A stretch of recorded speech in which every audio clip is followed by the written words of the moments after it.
રાજસ્થાનના ચૂરુમાં પ્લેન ક્રેશની આ ઘટના। ચૂરુમાં વાયુસેનાનું વિમાન દુર્ઘટનાગ્રસ્ત થયું। રતનગઢ ગામ નજીક આ ઘટના બની છે।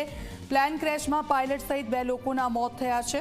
પ્લેનના કાટમાળમાંથી 2 લોકોના મૃતદેહ મળી આવ્યા છે। રાજસ્થાનના ચૂરુની આ દુર્ઘટના છે। રતનગઢ ગામ નજીક પ્લેન ક્રેશ થયું। ચૂરુમાં પ્લેન ક્રેશની આ ઘટના સામે આવી છે। આસપાસના લોકો પણ ત્યાં આવી પહોંચ્યા હતા અને આપ જુઓ 2 લોકોના મોત થયા છે। પ્લેન ક્રેશમાં પાયલટ સહિત 2 લોકોના મોત। પ્લેન ક્રેશની આ જે ઘટના સામે આવી અને ત્યારબાદ ગામના લોકો ત્યાં આવી ચડ્યા હતા અને જે ખુલ્લો વિસ્તાર છે ત્યાં આ દુર્ઘટના સર્જાઈ હતી। 2 લોકોના મોત થયા છે।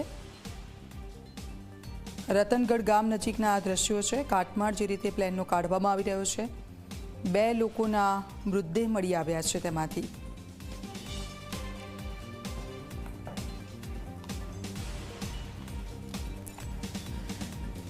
રાજસ્થાનના ચૂરુની આ ઘટના સામે આવી છે। પ્લેન ક્રેશ થતાં ગામના લોકોને તેની જાણકારી મળી। તે લોકો ત્યાં દોડી આવ્યા હતા અને ત્યારબાદ આપ જુઓ ધુમાડાના ગોટે ગોટા ત્યાં જોવા મળી રહ્યા છે। રતનગઢ ગામ નજીક આ ઘટના બની છે અને 2 લોકોના મોત થયા છે।